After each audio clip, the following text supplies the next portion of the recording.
making sure I knew. I'm like, well, guys, in fairness, that's a different offense. That's a spread offense. Pittsburgh's running a pro-style deal. Would you, if you're Coach Del Jesse, would you like to have that option out there? If I could change my offense in a week, sure. You may want to change it after this one. Lamar Miller takes it in his end zone. And Miller will not get it to the 20. Pittsburgh, he was testing that leg, and they may throw at him right here. They do, and it's complete. Gary makes the stop. LaRon Bird on the catch. I've really been 67%, 10 yards per completion. Miller gets the carry. And short gain. You know, I think you have to really take your hat off to Phil Bennett's defense, too. It's easy. Harris on second down. Getting a little heat, and Sheard's got him. Just cut right through Miami offensive line, and Jacory is a little bit slow to get up. Jabal Sheard, one of those players, again, you cannot block him with only one guy. He's proven that now for the third time tonight. A force coming off the edge. Here he is at the bottom of the screen. The running back does not get a piece of him. Again, running right by Joel Figueroa. This is very scary for Miami. Jacory Harris still not up from the ground. He gets slammed down right on the football. Meantime, Alonzo Highsmith, his father was a standout running back for the U in the 80s, comes in, playing it safe, hands it off to Lamar Miller, and Pittsburgh inspired, perhaps sensing a chance, down by 4. He went through 17 of them last year. Bosher. Right, Sadler back to the 40, and he put it on the ground, and the Hurricanes have it. And Pittsburgh just can't get out of its own way tonight. If you want to cover up, perhaps your special teams picks you up, gives you a safety cushion. Well, and for Pittsburgh, just again, the lack of attention to detail in this football game, I'd argue there was a lot of momentum starting to shift right there. This crowd was getting excited. Players on the Pittsburgh bench started jumping up and down. You can see it all in the expression of Dave Wanstead's face. That is a huge blown opportunity. And Jacory Harris is back at quarterback for the Hurricanes. And Harris coming out to try to finish the game. He missed the handoff, and now Harris going to get out of bounds before anybody can put a hit on him. They've been to a real high level. Knew what to expect from them. Harris got away with this earlier and came up with a big play when he caught me favoring that arm, but it is his non-throwing arm. Give to Berry, and he slipped the tackle, and there he goes. Damian Berry's inside the 20. Still on his feet before he's pushed out of bounds. A missed tackle. Yard gain for the Canes. This is the power of being 6 feet. Sure doesn't get down low enough, and the strength of Berry there. That's why he averages 6'3" a carry. You know, he almost had that 100 yards against Ohio State, which would have been the first back since '08. So you know the man's talented. Well, he's 215 pounds. He's got a lot of leg strength. He is the one who couldn't handle the punt. Berry is stopped right at the 10. It'll be second down. Jason Hendricks. We head toward 11 minutes to go. Harris. Got a man. Touchdown, Travis Benjamin. Right on the money from the junior quarterback to the speedy receiver, and Miami setting up that Miami possession by being unable to field the punt, and now the Hurricanes will try to make it a full 3-touchdown lead. Bosher is on for the extra point. He puts it through, and the Canes making a statement for the ACC. The Big East House as Jacory Harris throws his second touchdown pass of the night. This one on the move and right on the money. Travis Benjamin.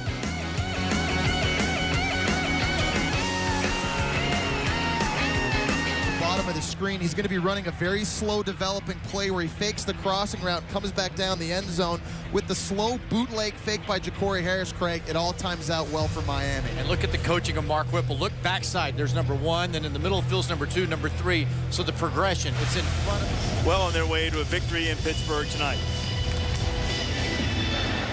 Bosher keeps it squibbed on the ground.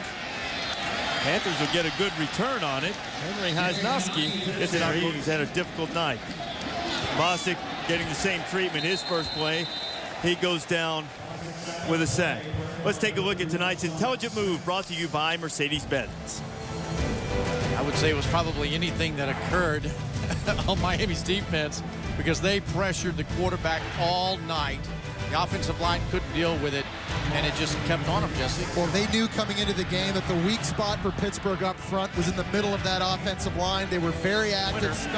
Also a quarterback for Pittsburgh's victory over Notre Dame, but lost the competition to Cincinnati this year. Again, Baldwin, 2 catches in a row and a first down for the Panthers. Pittsburgh trying to move quickly. Bostic, 3 straight completions. First half. It changes a little bit. Gotten tired from running the backfield, making all those tackles. Yeah. Another completion, this time to Shanahan as he heads toward the sideline. Mike will have enough for the first time. I think right now they're at the top for certain in the conference, but each one of those teams in there has the ability to jump up and beat them.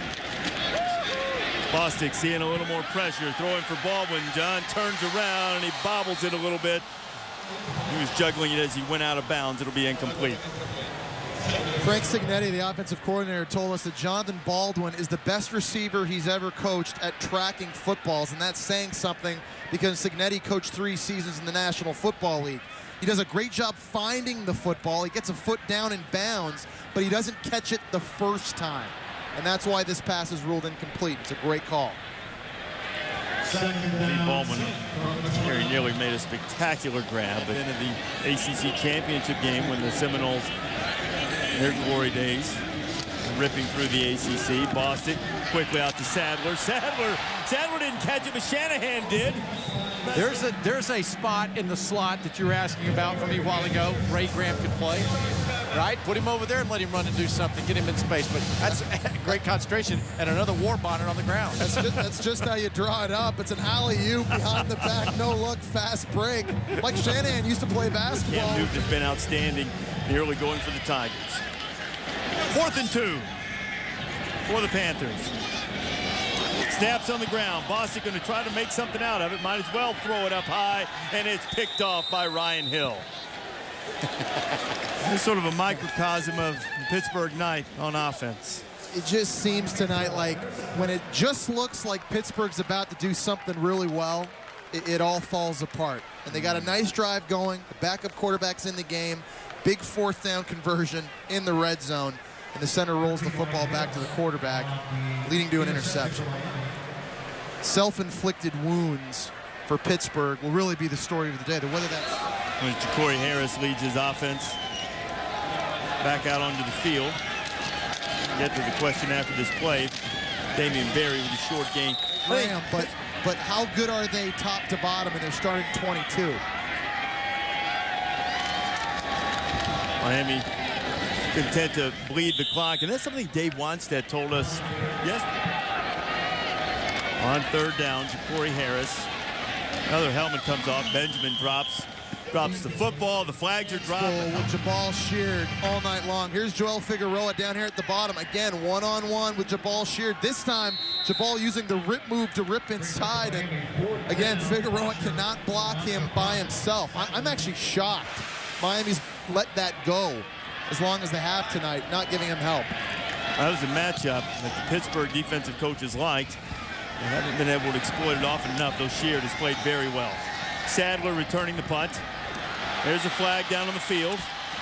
There has been for virtually every punt. Really good players on the special teams. Good return by Cameron Sadler. Sets up Pat Bostic from the Miami 20. Bostic trying to strike quickly, throwing it high, and he is intercepted. Baldwin never really made a play on that ball, and DeMarcus Van Dyke's going to run with it. DeMarcus is going to make a play, and he may score. Van Dyke does not get by Shanahan. He took it back about 75 yards, and Baldwin, whose strong suit is tracking the ball. Not even try to compete for this football. And I understand Jonathan Baldwin only has 3 catches for 26 yards. It looked like he never even found it in the air. He's looking back at his quarterback. That's an easy interception for Van Dyke, and you see the quarterback, Pat Bostic, wondering, what are you doing? Well, and you would have to assume that where the ball was. I mean, a fine receiver like that no effort. You have to assume he just never saw it. So Miami now in good field position, and Lamar Miller. Get it, Pittsburgh. 3 turnovers on the night, all of them coming in this quarter, and we have another player on the ground. The Hurricanes, Randy saying that extension really helps him in recruiting, because some of the recruits were starting to ask, hey, coach, what's the deal? The other coaches are telling me you're not going to be there, so that put a lot of that to bed. The Hurricanes on the verge of putting Pittsburgh to bed tonight. Yeah, this is a point in the football game. Randy Shannon and Dave Wanstead would like to say, all right, it's over. Let's go to the locker room. That's why I think so many people looked at that Ohio State game as being so important. The Canes keep it on the ground again, and Miller is going to get it inside the 5-yard line. It's a tough standard to live up to. Miller has it again, picking his way toward the goal line. Pittsburgh will make him play. They'll have confidence going into Clemson. That extra tackle on the field that Jesse was talking about. Henderson's back in. He'll run it away from Henderson. Will Miller, and he goes in for the touchdown.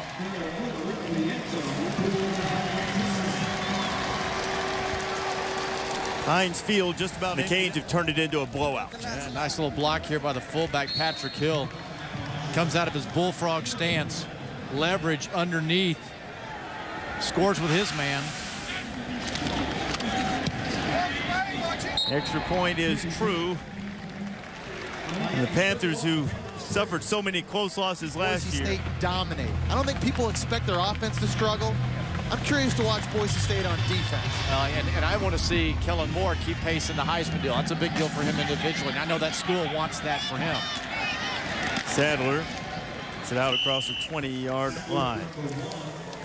Well, it's time for tonight's Wrangler player of the game, and it has to be someone from the Hurricane defense. It's the guy we labeled as an impact player right off the bat, Sean Spence of the Canes. What a night he's had. He had 11 tackles against Ohio State, 2 for loss. He's a smart player. He's all over the field, brings the wood every time he swings the axe. Craig, he's the most instinctive player on this Miami defense. Understands where to get lined up. Does not get fooled by play action. You see the numbers.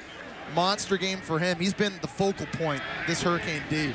He is the Wrangler 5-star player of the game, and well-deserved for the fine linebacker from the Hurricanes. Ray Graham gets into the set. It's funny. They've run the football so well behind Cam Newton and Auburn this year, but this will be the fastest defense they've seen in South Carolina. Be a different challenge. Clemson's defense applied some pressure, particularly in the first half. But in the second half, Newton and the Auburn offense found some rhythm. I think they think of Cam Newton and Auburn and blah. Is that the best defense we've seen this year? Pretty good. Yeah. I think so. Yeah, I think so. Good. Although this one tonight has been pretty. Play. They got everything in front of them as a team. Third down, and Wanstead appears intent to run it out, though Ray Graham may get one on the board after all if he can beat the last man in the secondary, and he can't. And there's going to be a flag on the end of that play. On a Thursday night, dominate a Georgia Tech team. And then the next week, the rest of the ways, they kind of fell apart, right? So consistency. This is a nice run here by Graham and these guys and all that stuff. But you know what I'm talking about? So down the road now. I know we're excited. I got excited about Miami last year after that game. And they've shown a good ability as the Lewis in the middle of that offensive line. Got to find a way to get Dion Lewis started too. Here's Graham. Pittsburgh's going to keep it on the ground. And it doesn't look as if the Panthers would get into the end zone tonight. It would have been window dressing, but the remaining fans here not too pleased with the decision. But Ja'Cory Harris and the Hurricanes are going to walk off with their 7th straight win against the Panthers. Reese, you just mentioned it. For Dave Wanstead right now, you go back to the drawing board, you look for the positives, but you have to get ways. Dion Lewis, Jonathan Baldwin have to become involved in this offense again.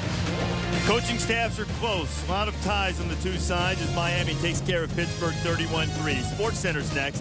This has been a presentation of ESPN, the world's line leader in sports. For Craig James, Jesse Palmer, Jen Brown, and our entire fine Thursday night ESPN college football crew, I'm Reese Davis saying good night from Pittsburgh. Time for Sports Center.